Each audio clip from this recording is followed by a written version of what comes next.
Halo semuanya, Assalamualaikum warahmatullahi wabarakatuh. Kami dari kelompok 5 pada mata kuliah Ekologi Hewan akan mempresentasikan hasil diskusi kelompok kami, yaitu mengenai populasi hewan. Yang beranggotakan ada saya, yaitu Rafika Dina Febriana dengan NPM 19530240002, dan ketiga rekan saya yaitu ada Katarina Anandasari, ada Cipta Wahyu Marwana, dan ada Widya Wafa Karima.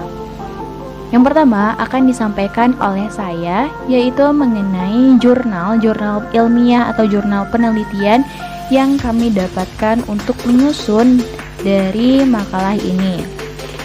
Jadi yang pertama, berdasarkan Jurnal Ilmiah Pertanian volume 16 nomor 2 Februari 2020 yang berjudul Kelimpahan dan Keragaman Makrofauna di Taman Hutan Raya Sultan Syarif Hashim, dikatakan bahwa pada dasarnya pertumbuhan populasi itu dipengaruhi dua hal utama, yaitu ada pertambahan dan pengurangan jumlah anggota populasi.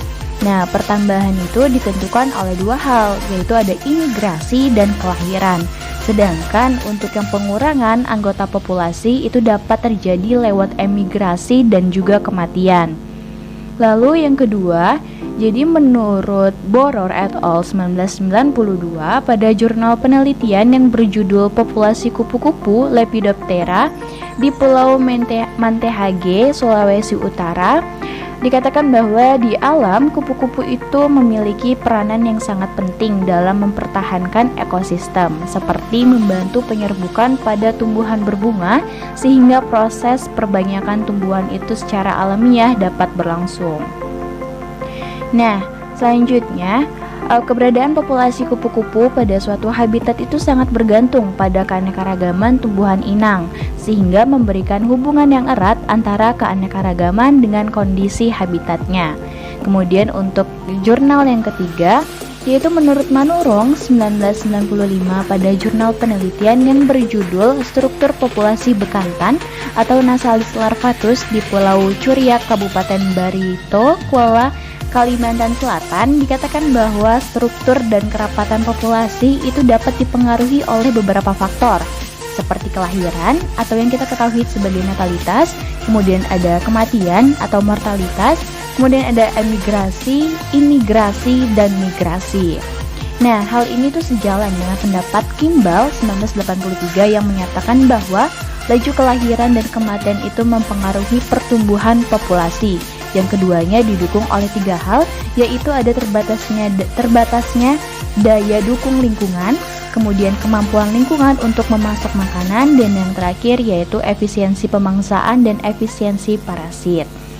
Ya, itu saja penyampaian dari saya. Untuk materi selanjutnya akan disampaikan oleh rekan saya. Kepada Katarina Anandasari, dipersilakan. Saya, Katarina Anandasari, MPL 1913024022, akan menjelaskan mengenai pengertian populasi hewan. Populasi adalah kelompok kolektif organisme dari jenis yang sama yang menempati ruang atau tempat tertentu dan memiliki berbagai ciri-ciri atau sifat yang unik dari kelompok dan bukan merupakan sifat milik individu di dalam kelompok tersebut. Populasi memiliki sejarah hidup, tumbuh, dan berkembang seperti apa yang dimiliki oleh individu.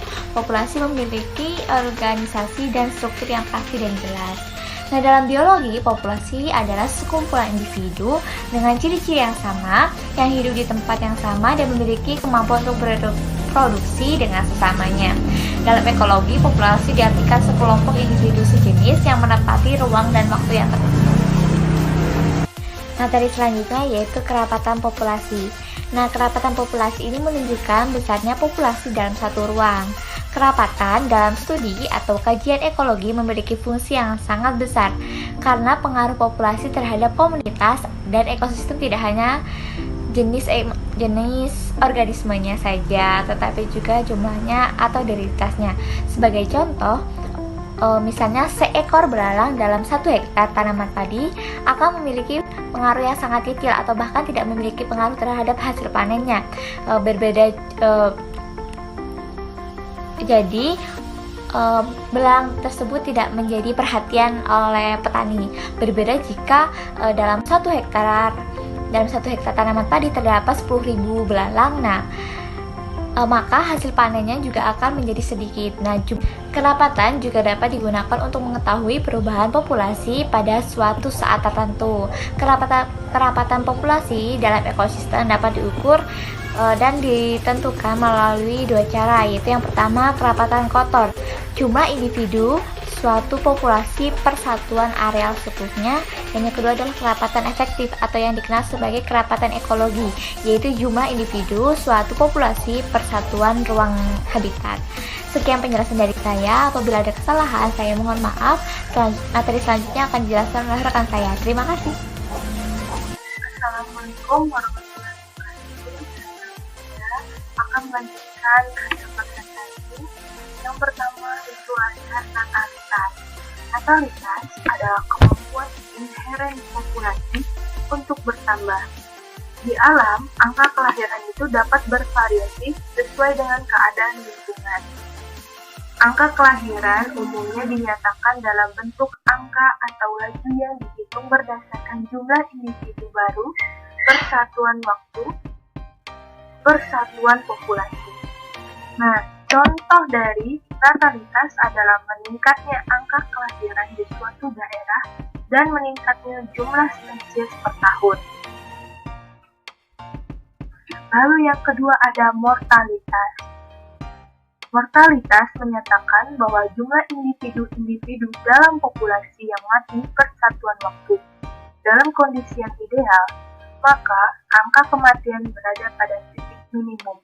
Mortalitas itu pasti terjadi pada makhluk hidup meskipun kondisi lingkungan sangat ideal.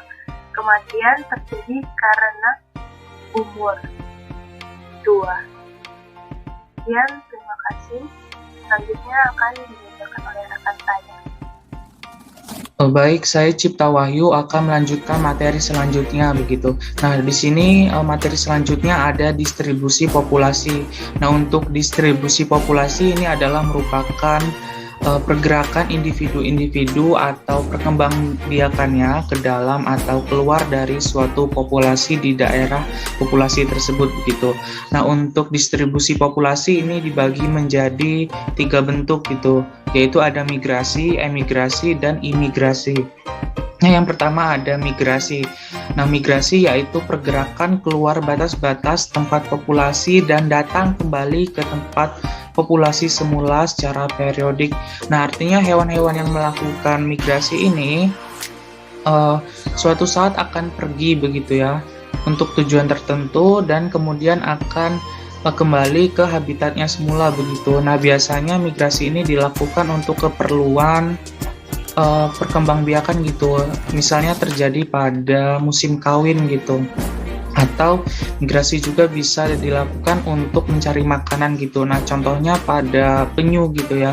Penyu itu kan melakukan migrasi ketika ia akan bertelur gitu atau berkembang biak. Nah, penyu ini akan pergi ke perairan hangat gitu atau ke daratan untuk bertelur gitu. Nah, kemudian setelah bertelur, maka penyu ini akan kembali lagi ke dalam lautan ke tempat habitatnya semula begitu.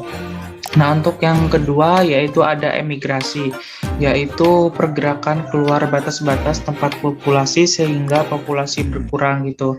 Nah, untuk emigrasi ini sebenarnya ada beberapa faktor juga ya yang memengaruhinya gitu. Contohnya mungkin di habitatnya itu mengalami kekurangan sumber daya makanan gitu. Nah, karena kekurangan sumber daya makanan, maka hewan-hewan yang ada di daerah tersebut akan pergi gitu ya untuk mencari daerah yang masih memiliki sumber makanan yang banyak gitu. Jadi emigrasi ini berkurangnya populasi dalam suatu tempat gitu. Nah, untuk imigrasi yaitu pergerakan ke dalam batas-batas tempat populasi sehingga populasi bertambah. Nah, ini untuk imigrasi ini berlawanan dengan emigrasi. Untuk imigrasi ini dia ada individu-individu yang masuk gitu ke dalam suatu habitat di suatu populasi tersebut gitu.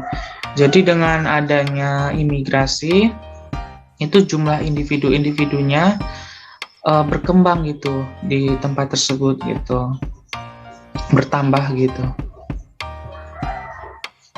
Lalu selanjutnya di sini ada pola penyebaran populasi gitu ya. Untuk polanya ini terbagi juga menjadi 3 gitu. Yang pertama ada acak atau random, yang kedua ada merata atau uniform, dan yang ketiga ada berkelompok atau clump. Nah, untuk yang acak yaitu kondisi di mana distribusi pola ini relatif jarang terjadi di alam gitu. Jadi jarang sekali ya untuk yang pola acak ini terjadi di alam gitu. Karena misalkan nih sebagian hewan itu melakukan migrasi itu juga bukan sendirian gitu ya. Kalau migrasi itu kan secara berkelompok gitu, gerombolan hewan pergi kemana, tujuannya kemana untuk mencari makanan, misalkan nanti akan kembali lagi ke habitat semulanya gitu. Jadi untuk yang pola penyebaran populasi secara acak ini jarang terjadi gitu di alam. Lalu yang kedua ada merata atau uniform. Nah, terjadi apabila kompetisi antara individu-individu sangat tajam dalam merebutkan ruang hidup yang sama gitu. Jadi di sini terjadi kompetisi gitu ya di antara individu-individu di dalam populasi tersebut gitu. Nah, untuk yang ketiga yaitu ada berkelompok atau clump. Nah, pada distribusi pola ini dapat berkelompok gitu ya secara acak atau random clump yang berkelompok secara merata di mana penyebaran kelompok dalam satu daerah membagi ruang hidup yang sama dan berkelompok secara besar begitu. Mungkin demikian hasil penyajian dari kelompok 5. Kami ucapkan terima kasih. Kami mohon maaf bila ada kesalahan kata dalam kami menyampaikan materinya. Kami akhiri. Wassalamualaikum warahmatullahi wabarakatuh.